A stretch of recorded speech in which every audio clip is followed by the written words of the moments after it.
medyo sira ba ang inyong umaga? O pagbangon pa lang ay masaya ka na? Nako, baka may kinalaman po yan sa sinasabi ninyong mga signs. Kaya naman alamin natin ang mga gabay at patnubay ni Master Hans sa ating umaga dito lang sa Hans Sabi.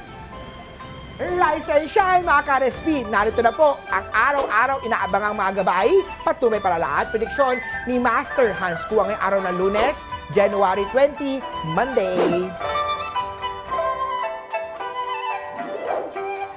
Para sa mga pinanganak ng Year of the Rat, make sure na bayaran ang mga obligasyon para hindi patong-patong ang mga utang. Masakit sa ulo yan. Kaya naman silver at 3 ang swerte kay Year of the Rat.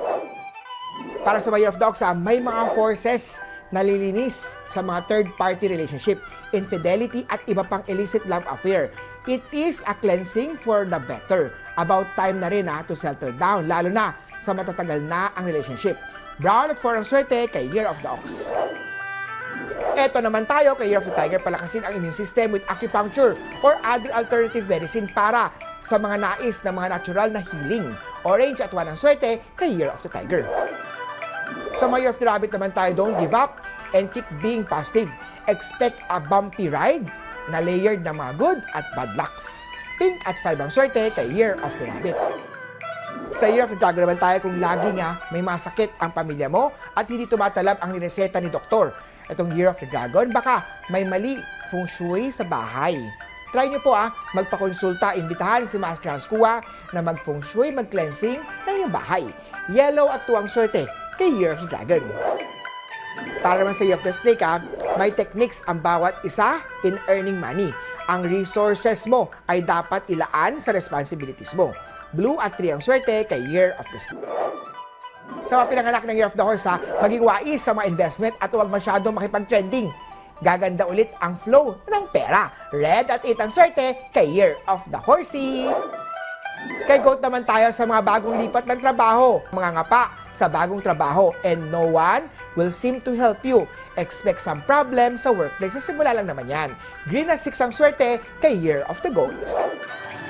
Para naman sa mga pinanganak ng Year of the Monkey, magkakaroon ng lakas at pagkakaisa ang mga mag-asawa. Sa mga single naman wait lang at darating ang para sa inyo. May perfect timing para sa love.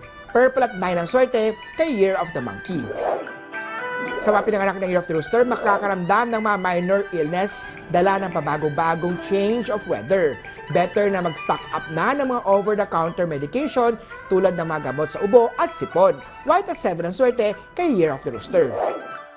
Kay Year of the Dog naman tayo, make sure na nakalak ang pintuan. Kung aalis ng bahay, ilayo ang gadget sa bintana at baka masalisihan. Ingat sa theft star. Brown at 4 ang swerte kay Year of the Doggy. Sa mga Year of the Pig naman tayo, iwasan ang pagiging makulit kay partner. Huwag din maging magnager at baka magbago ang tema ng relasyon mo.